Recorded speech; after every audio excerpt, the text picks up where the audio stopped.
আচ্ছা, আজকে যে বিষয় নিয়ে আলোচনা করব সেটা হচ্ছে সাস্টেইনেবল ডেভেলপমেন্ট আর হচ্ছে ডেভেলপমেন্ট। তাহলে প্রথমেই আমরা দেখে নিব যে সাস্টেইনেবল ডেভেলপমেন্টটা কি।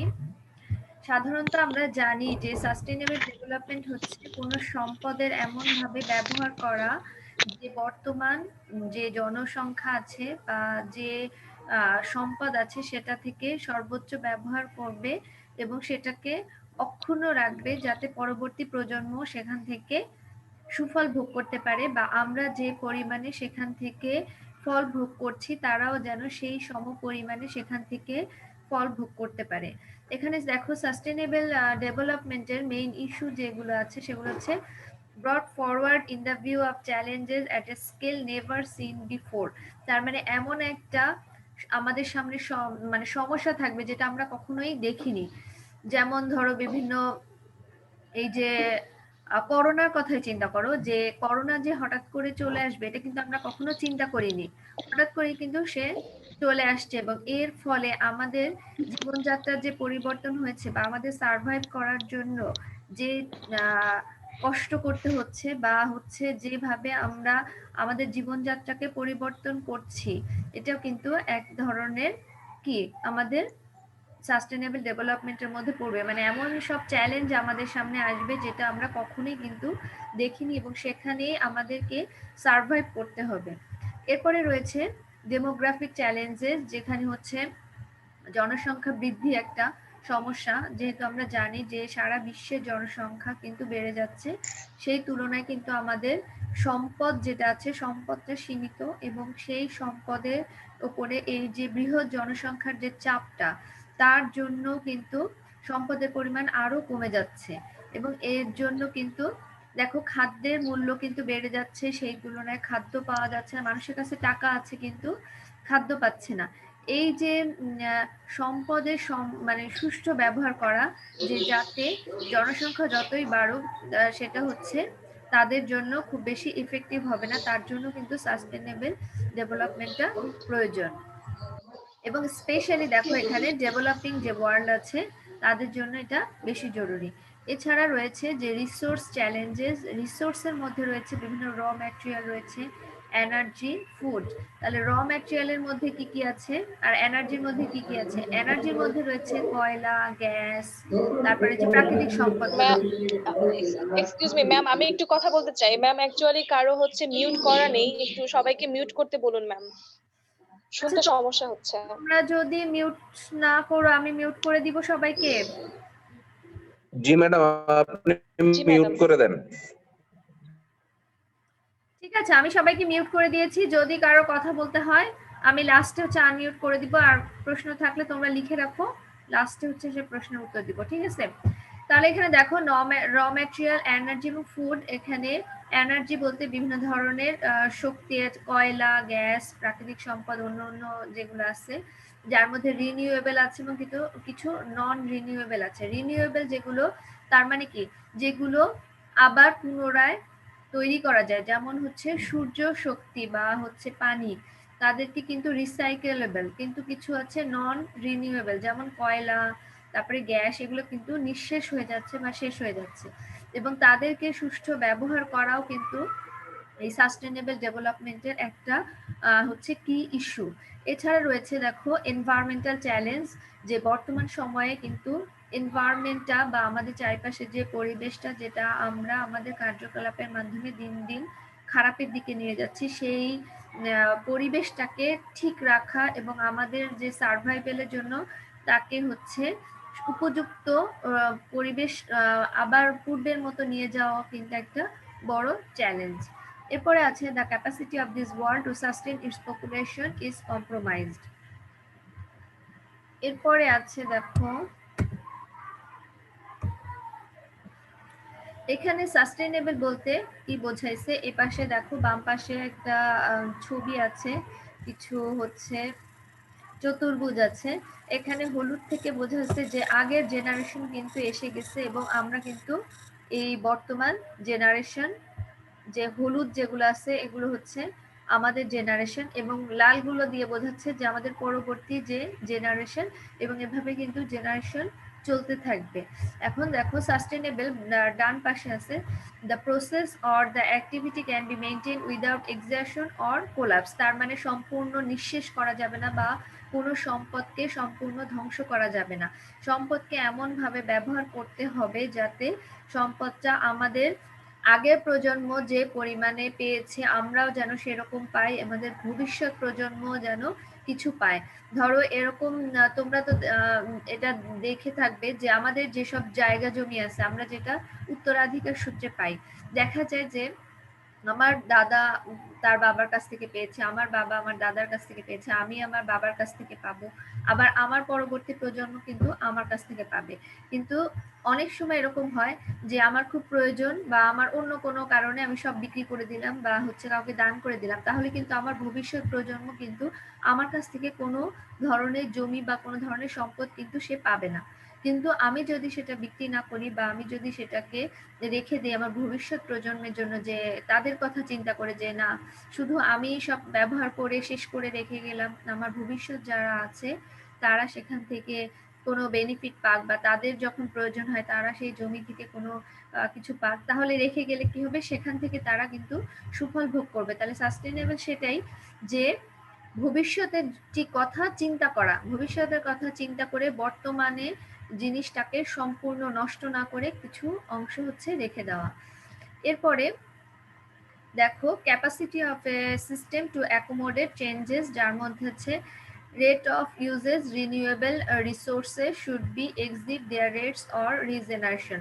এখানে হচ্ছে যে আমি বলেছি যে রিনিউয়েবল সোর্স যেগুলো আছে সূর্য শক্তি, তারপরে বায়ু শক্তি, পানি শক্তি, এমন ভাবে ব্যবহার করব না যে যে পরিমাণে সূর্য থেকে আমি সৌরশক্তি পাবো তার চেয়ে অনেক বেশি যদি ব্যবহার করি সেই রেটের কিন্তু ব্যবহার করা যায় না বা হচ্ছে যাবে না। এরপরে রয়েছে নন renewable resources, rates of use of non-renewable resources should not exceed at which renewable substitutes are developed। তার মানে রিনিউয়েবলের সাথে সামঞ্জস্য রেখে নন রিনিউয়েবল সোর্সকেও কিন্তু ব্যবহার করতে হবে। যে রিনিউয়েবল সোর্সটা এখানে কম পাওয়া যাচ্ছে বলে নন রিনিউয়েবল যেটা সেটা দিয়ে মেকআপ করলাম, সেটাও কিন্তু করা যাবে না। তাহলে কি হবে, নন রিনিউয়েবল সোর্সটাও কিন্তু যেহেতু এটা সীমিত বা এটা আবার পুনরায় তৈরি করা যায় না, সে কিন্তু খুব দ্রুতই এটা নষ্ট হয়ে যাবে। তার মানে হচ্ছে দুইটার মধ্যে একটা ভারসাম্য রাখতে হবে। এরপরে রয়েছে rates of pollution emission should not exceed the assimilative capacity of the environment. তার মানে এখানে ধরো একটা গাড়ি বা হচ্ছে কলকারখানা থেকে যে পরিমাণ ধোঁয়া বা যে পরিমাণ আমরা বজ্র পদার্থ নির্গত করি, সেই পরিমাণ ধোঁয়া বা সেই পরিমাণ বজ্র পদার্থকে পরিবেশকে হচ্ছে মিশে যেতে হবে বা পরিবেশ সেই পরিমাণ হচ্ছে তার ক্যাপাসিটি থাকবে সেটাকে সে রিজেনারেট করে পূর্বের অবস্থায় নিয়ে যাবে। যদি সেটা না হয় তাহলে কি হবে, এই যে বৈশ্বিক উষ্ণায়ন যেটা সেটাও বেড়ে যাবে।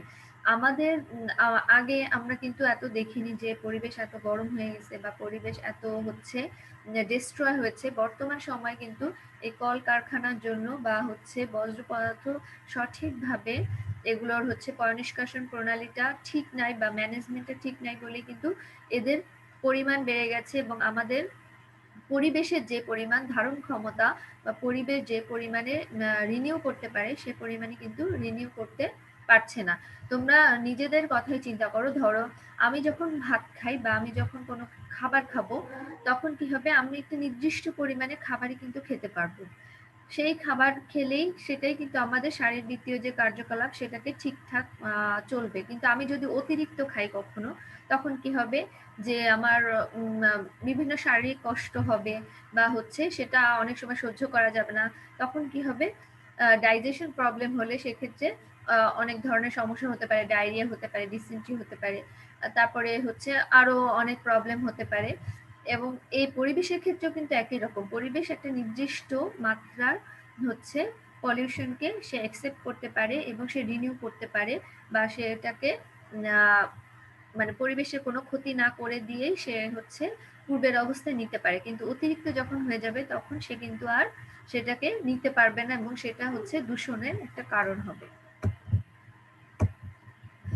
এরপরে আসো দেখি যে ডেভেলপমেন্ট বলতে কি বোঝায়।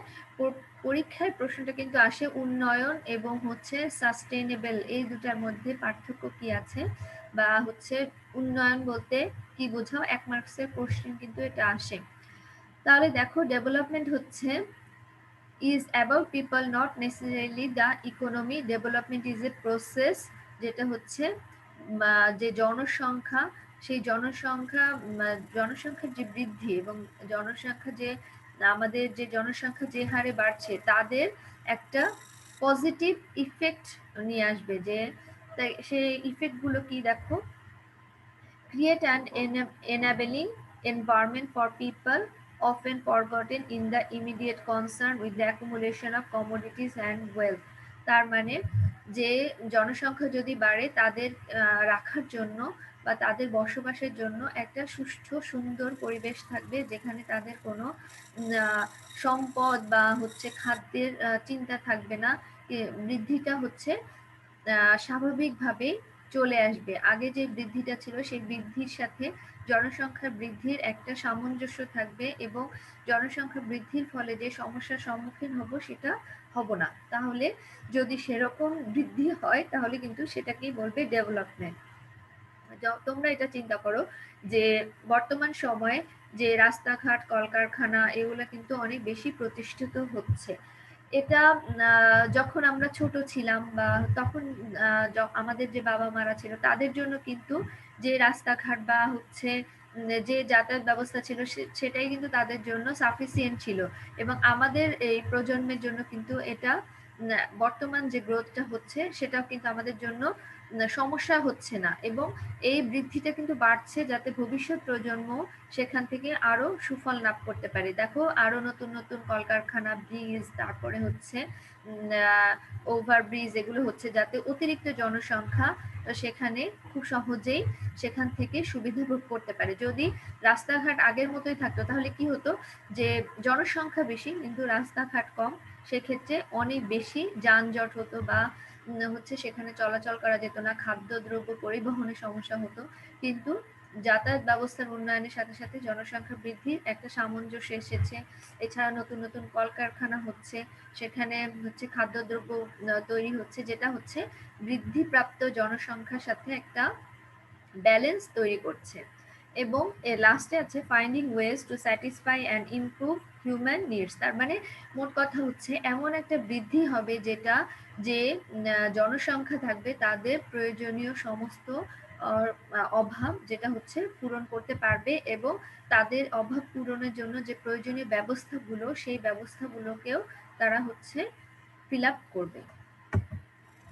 এরপরে দেখো এখানে একটা ছবি আছে বাম সাইডে, সেটা হচ্ছে সাস্টেনেবল ডেভেলপমেন্টের ফলে কি কি আউটকাম আছে, যে উন্নয়নটা কেমন হবে। এখানে ডেভেলপমেন্টটা আছে, সেখানে ফিজিক্যাল কিছু ক্যাপিটাল, হিউম্যান ক্যাপিটাল।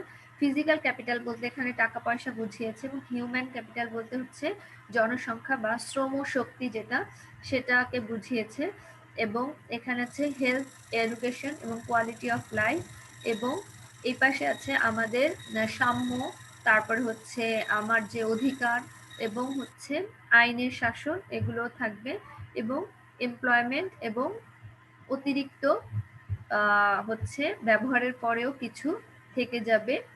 তাহলে হচ্ছে এই যে এইটা যদি সম্পূর্ণ ফিল আপ হয় তাহলে সেই বৃদ্ধিটাকেই আমরা বলবো কি সুষম বৃদ্ধি।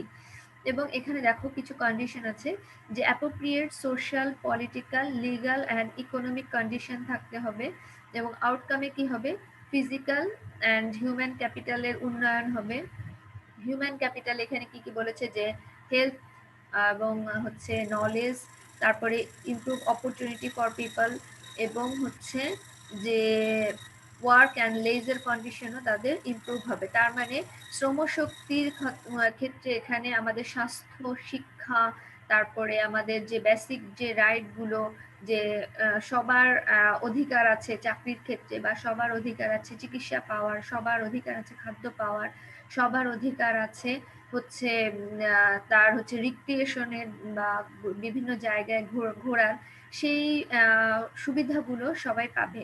এছাড়া দেখো ফিজিক্যাল ক্যাপিটালে কি কি আছে, এখানে হচ্ছে ইমপ্রুভ প্রাইভেট ইনফ্রাস্ট্রাকচার, এছাড়া হচ্ছে ইমপ্রুভ কালেকটিভ ইনফ্রাস্ট্রাকচার, তার মানে সমন্বিত এবং ব্যক্তিগত যে ইনফ্রাস্ট্রাকচার গুলো সেগুলো হচ্ছে ডেভেলপ হবে। সমন্বিত বলতে এখানে কি, যে ব্রিজ, তারপরে হচ্ছে বিভিন্ন ধরনের ধরো কালভার্ট হচ্ছে, তারপরে ট্রেন লাইন হচ্ছে, রাস্তা হচ্ছে, এগুলো হচ্ছে সমন্বিত। আর প্রাইভেট ইনফ্রাস্ট্রাকচার নিজেদের বসবাসের জন্য ধরো ঘর বাড়ি তৈরি করা হচ্ছে, বাড়ির সামনে রাস্তা তৈরি করা হচ্ছে, সেগুলোকে প্রাইভেট ইনফ্রাস্ট্রাকচার হিসেবে বলা যায়। এরপরে দেখো সাস্টেনেবল ডেভেলপমেন্টের ক্ষেত্রে সোশ্যাল ইকুইটি থাকতে হবে, ইকোনমিক ইফিসিয়েন্সি থাকতে হবে, এনভায়রনমেন্টাল রেসপন্সিবিলিটি থাকতে হবে। এখানে সোশ্যাল ইকুইটির ক্ষেত্রে বা সামাজিক সাম্যতা বলতে কি বোঝায়, যেখানে লিভিং কন্ডিশন থাকবে, যে আমরা যে বসবাস করছি আমাদের জীবনযাত্রার একটা স্ট্যান্ডার্ড থাকবে, যে খুব বেশি দরিদ্র কেউ থাকবে না, খুব বেশি ধনীও থাকবে না, মানে সবাই তার প্রয়োজনীয় জীবন ব্যবস্থার জন্য তার যে প্রয়োজনীয় সামগ্রী সেগুলো পাবে এবং সমান সুযোগ সুবিধা পাবে এবং সোশ্যাল কোহিশন থাকবে। তারপর হচ্ছে ইন্টারন্যাশনাল সলিডারিটি থাকবে, যে যদি কোনো সমস্যা হয় তাহলে বৈশ্বিক সাহায্য বা বৈশ্বিক যে বিভিন্ন ধরনের খাদ্যশস্য আসে, তারপরে হচ্ছে বিভিন্ন ধরনের অন্যভাবে ধরো এক রাষ্ট্রে যদি কোনো সমস্যা হয় অন্য রাষ্ট্রগুলো তাকে এগিয়ে আসে, যে সেখান থেকে তাকে কিভাবে উত্তরণ করা যায়, বা কোথাও যদি যুদ্ধ হয় তাহলে বিভিন্ন দেশগুলো এসে শান্তি চুক্তি করে যে কিভাবে যুদ্ধটা থেকে হচ্ছে খুব সহজে সেটা মিটিয়ে ফেলা যায়, এগুলো থাকতে হবে। এছাড়া যে শ্রম শক্তির বাজার সেটাকেও হচ্ছে এক দেশ থেকে কিন্তু আরেক দেশে যাচ্ছে এবং যাদের কর্মশক্তি বা যাদের কর্মে হচ্ছে বেশি লাগছে শ্রম শক্তি কিন্তু সেদিকেই বেশি ধাবিত হচ্ছে এবং শ্রম শক্তি যত বাইরের দিকে যাচ্ছে তত কিন্তু তার সোশ্যাল সিকিউরিটিটা কিন্তু বাড়ছে। এরপরে দেখো ইকোনমিক ইফিসিয়েন্সির মধ্যে কি কি আছে, ইকোনমিক গ্রোথ আছে, efficiency and competitiveness, flexibility and stability, production, consumption, employment, আর হচ্ছে ইন্টারন্যাশনাল ট্রেড। এগুলো মোটামুটি তোমরা সবই বোঝো যে একটা ইকোনমিক বৃদ্ধির জন্য কি করতে হবে, বহির্বিশ্বের সাথে ব্যবসা বাণিজ্য থাকতে হবে এবং তাদের যে অর্থনৈতিক বৃদ্ধির একটা স্টেবল কন্ডিশনে থাকতে হবে, যে খুব বেশি দরিদ্র হয়ে যাবে না সে হঠাৎ করে, আবার খুব বেশি ইনকাম করে সে বড় লোক হয়ে যাবে না, এবং তার প্রোডাকশন কনজাম্পশনের মধ্যে একটা ব্যালেন্স থাকতে হবে, বা এক্সপোর্ট ইম্পোর্টের মধ্যে একটা ব্যালেন্স থাকতে হবে, এমপ্লয়মেন্ট অপরচুনিটি থাকতে হবে। এরপরে লাস্টে আছে এনভায়রনমেন্টাল রেসপন্সিবিলিটি, যার মধ্যে রয়েছে কি ধরনের সম্পদ আমরা কতটা গ্রহণ করছি, কি ধরনের সম্পদ গ্রহণ করছি এবং কতটা আমরা বজ্র তৈরি করছি এবং এর ফলে কি কি সমস্যা তৈরি হতে পারে, এবং বিভিন্ন ধরনের প্রাকৃতিক এবং কালচারাল বিভিন্ন ল্যান্ডস্কেপও এর মধ্যে থাকবে। তার মানে এই তিনটা দ্বারা সাস্টেইনেবল ডেভেলপমেন্টের একটা সামগ্রিক চিত্রটা বোঝা যায়, যে ডেভেলপমেন্ট বলতে আমরা উন্নয়নকে বোঝাচ্ছি এবং সাস্টেইনেবল ডেভেলপমেন্ট বলতে যে উন্নয়নের ধারাটা সব সময় একটা সাম্য অবস্থায় থাকবে এবং এই যে সোশ্যাল, ইকোনমিক অ্যান্ড এনভায়রনমেন্টাল এই তিনটাকে যদি একটা ব্যালেন্স করা যায় তাহলেই সেখানে কিন্তু সাস্টেইনেবল ডেভেলপমেন্টটা মানে আশা করা যেতে পারে। এরপরে আছে সাস্টেইনেবল সোসাইটি, সেখানে 3ES আছে, যেটা হচ্ছে পরীক্ষায় অনেক সময় প্রশ্ন আসে যে 3E ব্যাখ্যা করো বা 3ES বলতে কি বোঝো। এখানে 3E বলতে ইকোনমিক, ইকোলজি, এনভায়রনমেন্ট, আর হচ্ছে ইকুইটি যেটা হচ্ছে সোশ্যাল একটা বা সামাজিক বিষয়। এছাড়া রয়েছে দেখো পপুলেশন, যেখানে হচ্ছে পপুলেশন গ্রোথটা হচ্ছে খুব বেশিও হবে না কমও হবে না এবং একটা সাম্য অবস্থায় থাকবে এবং স্টপ সাবসিডাইজিং রিপ্রোডাকশন। এরপরে হচ্ছে access to contraception and family planning. এরপর হচ্ছে basic material needs satisfied, political and gender equity আসতে হবে। এছাড়া বিভিন্ন ধরনের তথ্য এবং যে আমাদের শিক্ষা গ্রহণ যেটা তাতেও আমাদের সমান সুযোগ সুবিধা থাকতে হবে। এরপরে ইকোলজিক্যাল ব্যালেন্সের ক্ষেত্রে কি কি আছে, যে রিস্টোর দ্য বায়োলজিক্যাল বেস। এখানে বায়োলজিক্যাল বেসে যেগুলো আছে সয়েল, ফরেস্ট, অ্যাটমসফিয়ার, হাইড্রোস্ফিয়ার, তার মানে আমরা যে মাটি যদি নষ্ট করি সেটাকে আবার পূর্বে অবস্থায় ফেরত আসার জন্য সময় দিতে হবে। আমরা বনভূমি ধ্বংস করছি, তার মানে আমাদেরকে আরো গাছ লাগাতে হবে। পরিবেশকে হচ্ছে দূষণের জন্য ধরো আজকাল অনেক সময় দেখা যায় যে ধোঁয়াকে কিন্তু আবার কি করায়, যে ওটাকে আবার ছাঁকন পদ্ধতিতে আবার ছেঁকে তারপরে হচ্ছে বাইরে ছেড়ে দেওয়া হয়, যাতে সে খুব বেশি যে কার্বন ডাই অক্সাইড তারপরে হচ্ছে গ্রিন হাউসের যে গ্যাসগুলো সেগুলো যাতে বাইরে ছড়িয়ে না যায়। এছাড়া পানিকেও রিসাইকেল করা হয়। এছাড়া রয়েছে এগ্রিকালচার সাপোর্টিং ইকোসিস্টেম, যার মধ্যে রয়েছে ডাইভার্সিটি অ্যান্ড অর্গানিক রিসাইক্লিং। এরপরে রয়েছে এনার্জি বা শক্তি, সেখানে কি minimize and abolish fossil fuel. Fossil fuel হচ্ছে কি কয়লা, তারপরে তেল, তারপরে আর কি আছে গ্যাস, এগুলো হচ্ছে ফসিল ফুয়েল, এবং তাদের ব্যবহারটাকে বন্ধ করে দেওয়া বা একদম নিম্ন পর্যায়ে নিয়ে আসা, যাতে পরিবেশের দূষণটা কম হয় এবং অন্য নিজেরা ব্যবহার কমিয়েও অন্যদেরকেও কিন্তু সেই ব্যাপারে উৎসাহিত করা, যাতে এই ফসিল ফুয়েলের ব্যবহারটা কমিয়ে দেয়। এবং shift to natural gas as an interim measures. এখানে কিন্তু মানে মেইন কথা হচ্ছে নন রিনিউয়েবল রিসোর্স থেকে রিনিউয়েবল রিসোর্সের দিকে চলে যাওয়া, যাতে এই যে কয়লা বা প্রাকৃতিক গ্যাস যেগুলো আছে তার উপরে নির্ভরশীলতা কমিয়ে নির্ভরশীলতা বাড়াতে হবে কিসের উপরে, hydrogen, solar power, wind power, geothermal, biomass and hydro electric পাওয়ারের উপরে। এখানে জিওথার্মাল পাওয়ারটা আমি একটু বলি। জিওথার্মাল পাওয়ার হচ্ছে মাটির নিচে যে পানি থাকে সেখানে কিছু কিছু জায়গা আছে পানিগুলো অনেক উত্তপ্ত থাকে, সেই উত্তপ্ত পানিটাকেই হচ্ছে এই যে উইন্ড বা হচ্ছে সোলার পাওয়ারকে যেভাবে কনভার্ট করে বা পানি যেভাবে ব্যবহার করে, সেখানে এই জিওথার্মালটাকেও কিন্তু টারবাইনের সাহায্যে ঘুরিয়ে সেখান থেকে শক্তি উৎপন্ন করে সেখান থেকে হচ্ছে যে আমাদের প্রয়োজনীয় এনার্জিটা আমরা পাই। এছাড়া বায়োমাস আছে, হাইড্রো ইলেকট্রিক পাওয়ার আছে, আমরা পানি চালিত যে বিদ্যুৎ সেটা হচ্ছে এভাবে ব্যবহার করি।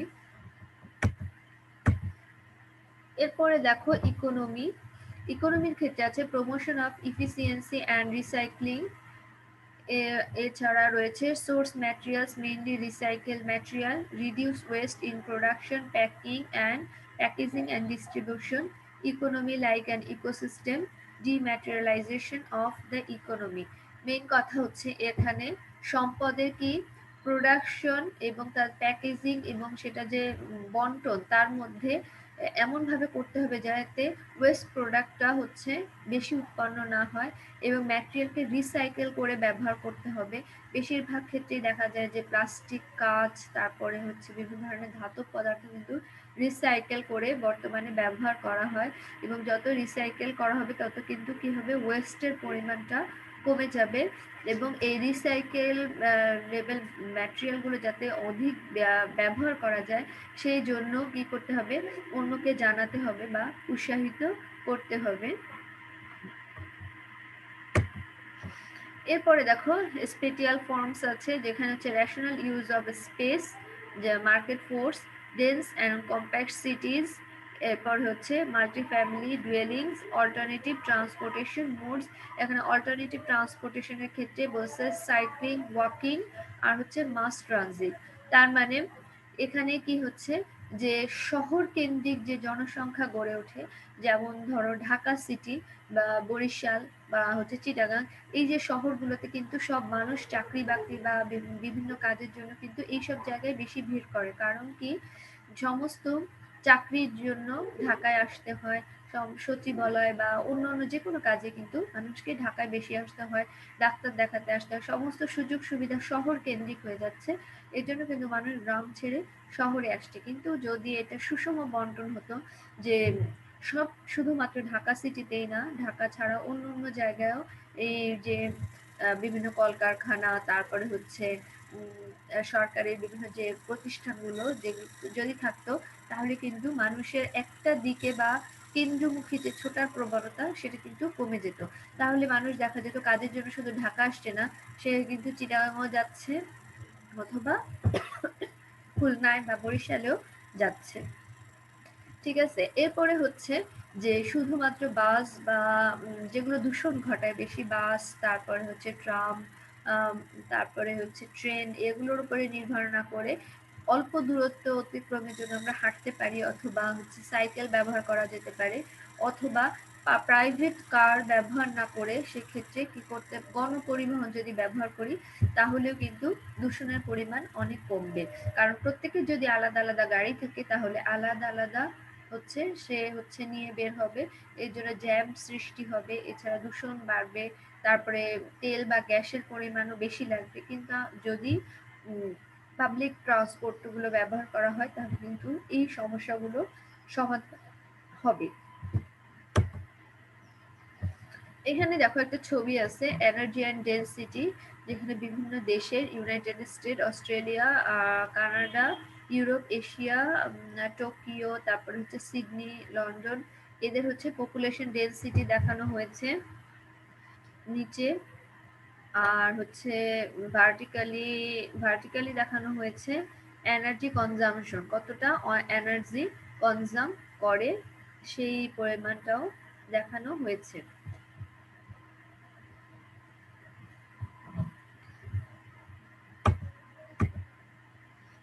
এরপরে দেখো আছে সোশ্যাল ফর্মস। সোশ্যাল ফর্মস এর মধ্যে কি কি আছে? Material sufficiency and frugality, replacing consumerism and materialism, living accommodation to one's needs. তারপর হচ্ছে self worth and social status, যেটা হচ্ছে net measurable primarily by positions. তারপর হচ্ছে balance between individual right and obligation, যেটার মধ্যে হচ্ছে social welfare and irresponsibility it creates.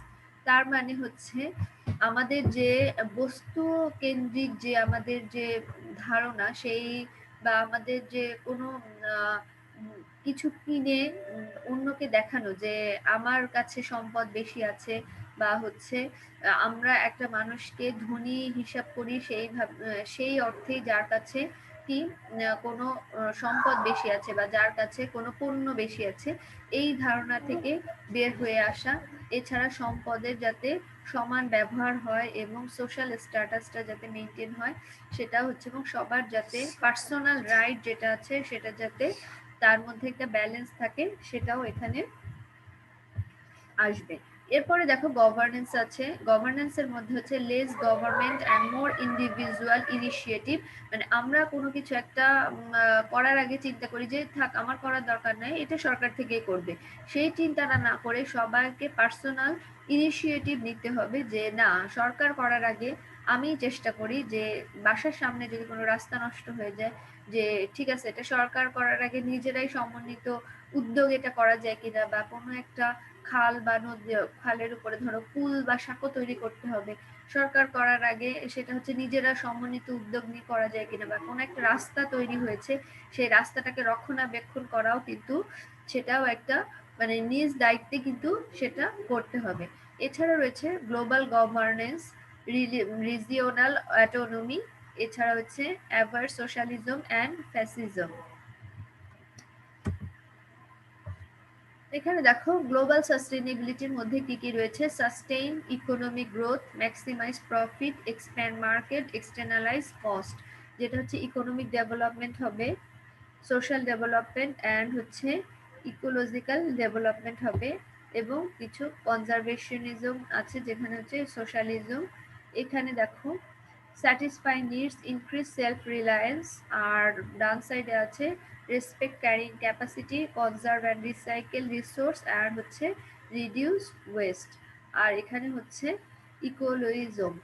এখানে কনজারভেশন, ইকোলজিজম মানে কি, তারা হচ্ছে পরিবেশটাকে রক্ষার একটা ইকোলজিক্যাল যে ব্যালেন্সটা রক্ষার চেষ্টা করে। কনজারভেশনিজম এরা হচ্ছে কি, এরা হচ্ছে একটা মানে কোনো কিছু কনজারভেটিভ, আমরা বলি না যে সে হচ্ছে কনজারভেটিভ চিন্তাধারা, এরাও হচ্ছে সেরকম যে পূর্বে যেরকম ছিল সেই পরিবর্তনটাকে তারা গ্রহণ করতে পারে না। আর সোশ্যালিজম হচ্ছে সমাজতন্ত্র, যেখানে হচ্ছে সবার সমান অধিকার থাকবে। এরপরে দেখো যে আনসাস্টেনেবল লেভেলে গ্রোথ কেমন এবং ক্যারিং ক্যাপাসিটি এবং সাস্টেনেবল লেভেলে হচ্ছে কিরকম গ্রোথ হয়। এই যে উপরের দিকে ভার্টিক্যালি হচ্ছে রিসোর্সটাকে দেখানো হয়েছে এবং হরাইজন্টালি হচ্ছে লাইফের কোয়ালিটিটা এখানে দেখানো হচ্ছে। এরপরে জেনারেল ইন্ডিকেটর আছে। জেনারেল গ্লোবাল সাস্টেনেবিলিটির ক্ষেত্রে কি কি থাকবে? Water, materials and West, energy and air কোয়ালিটিটা অবশ্যই ঠিক থাকতে হবে, land, green space and biodiversity থাকতে হবে, লাইভেবিলিটি থাকতে হবে, ট্রান্সপোর্টেশন সিস্টেমটা ভালো থাকতে হবে। যদি এই পাঁচটা জিনিসের মধ্যে একটা সাম্য অবস্থা বা কোনোটাই যদি ডিস্ট্রয় না হয়, সবগুলো যদি একটা সুষম অবস্থায় চলে, তাহলে কিন্তু একটা গ্লোবাল সাস্টেনেবিলিটিটা অর্জন করা যাবে। এরপরে দেখো কিছু জেনারেল ইন্ডিকেটর আছে এনার্জি এন্ড এয়ার কোয়ালিটির ক্ষেত্রে, যেমন নিউ রিসোর্স অফ এনার্জি, নতুন লোয়ার ইমিশন লেভেল, যে ধোঁয়া কম করতে হবে, নতুন নতুন এনার্জি সোর্স ব্যবহার করতে হবে। যে পূর্বে কিন্তু আমরা সৌর বিদ্যুৎটা ব্যবহার করতাম না বা হচ্ছে জিওথার্মাল ব্যবহার করতাম না, এই ধারণাগুলো এখন আসছে, নিউক্লিয়ার এনার্জি আসছে। এরপর হচ্ছে ওয়াটার, ম্যাটেরিয়াল অ্যান্ড ওয়েস্টের ক্ষেত্রে হচ্ছে দেখো less water intensity, lower material intensity, recycling system, efficient waste disposal. তার মানে বজ্র পদার্থের সঠিক ব্যবস্থাপনা করতে হবে, রিসাইকেল সিস্টেম চালু করতে হবে এবং পানির ব্যবহারের ক্ষেত্রেও কিন্তু আমাদের কি করতে হবে, মানে চিন্তা ভাবনা করে বা কম কিভাবে কোনো ম্যাটেরিয়াল ব্যবহার করা যায় সেক্ষেত্রেও কিন্তু আমাদের একটা সামনের দিকে এগিয়ে যেতে হবে। এছাড়া রয়েছে ল্যান্ড, গ্রিন স্পেস, বায়োডাইভার্সিটির ক্ষেত্রে ইনক্রিজ এগ্রিকালচারাল প্রোডাক্টিভিটি, ম্যানেজ লাইভেবিলিটির মধ্যে আছে improve health, education, global access to information and entertainment. আর ট্রান্সপোর্টেশন আছে provide collective and private mobility. এরপরে হচ্ছে কনভেনশনাল ডেভেলপমেন্টের ক্ষেত্রে কি কি সিনারিও দেখা যায়, যে সিচুয়েশন যেরকম আছে সেরকমই থাকবে, কোনো কিছু করার দরকার নাই, যে যেভাবে চলছে সেভাবেই চলুক, সম্পদ আমি যেভাবে গ্রহণ করছি সেভাবেই, কেউ খুব বেশি বড়লোক থাকবে, কেউ দরিদ্র থাকবে, কারো কাছে খাবার থাকবে, কারো কাছে থাকবে না, এরকমই কিন্তু সিস্টেমটা চলছে। এবং এর ফলে কি হয়, বৃদ্ধি কোনো অঞ্চলে খুব বেশি হচ্ছে, কোনো জায়গায় কম হচ্ছে। যেমন ঢাকা শহরের বৃদ্ধি অনেক বেশি হচ্ছে, গ্রাম অঞ্চলের বৃদ্ধি কিন্তু সেই তুলনায় কম হচ্ছে। সেখানে রাস্তাঘাট, ঘর বাড়ি অনেক কম বৃদ্ধি প্রাপ্ত হচ্ছে, কিন্তু শহরে অঞ্চলে অনেক বেশি হচ্ছে এবং এনভায়রনমেন্টও কিন্তু সেই সাথে সাথে ধ্বংস হচ্ছে। যেখানে পরিবেশ বেশি বৃদ্ধি প্রাপ্ত হচ্ছে, এক জায়গায় যদি বেশি প্রেসার দেওয়া হয় সেখানে অবভিয়াসলি পরিবেশটা ধ্বংস হবে। এটাই হচ্ছে বর্তমান যে কনভেনশনাল ডেভেলপমেন্ট আমরা আমাদের চারিপাশে দেখছি, সেটা কিন্তু এরকমই হচ্ছে। এবং এর ফলে কি হবে, দেখো ব্যালেন্স গ্রোথের ক্ষেত্রে লেজিসলেশন অ্যান্ড পলিসি ইন্টারভেনশন হবে। এছাড়া হচ্ছে প্রোডাকশন অ্যান্ড কনজাম্পশনের ক্ষেত্রেও গতানুগতিক ধারা থাকে এবং এর ফলে কি হয়, বিভিন্ন ধরনের এনভায়রনমেন্টাল ইস্যু সৃষ্টি হয়। তারপরে সম্পদের সুষম বন্টন হয় না বলে যুদ্ধ বা হচ্ছে বিভিন্ন ধরনের মানে মানুষের মধ্যে মানুষের যে বৈষম্য সেটা সৃষ্টি হয়। এটা দরকার নাই। এরপরে দেখো গ্রেট ট্রানজিশন। গ্রেট ট্রানজিশন আছে ইকো কমিউনালিজম, যেটা হচ্ছে ডিপ গ্রিন ইথিওপিয়ান ভিশন থাকবে, স্ট্রং কালেকটিভ এফোর্ট থাকবে টুয়ার্ডস স্মল স্কেল। এছাড়া হচ্ছে bio regionalism, localism and face to face democracy.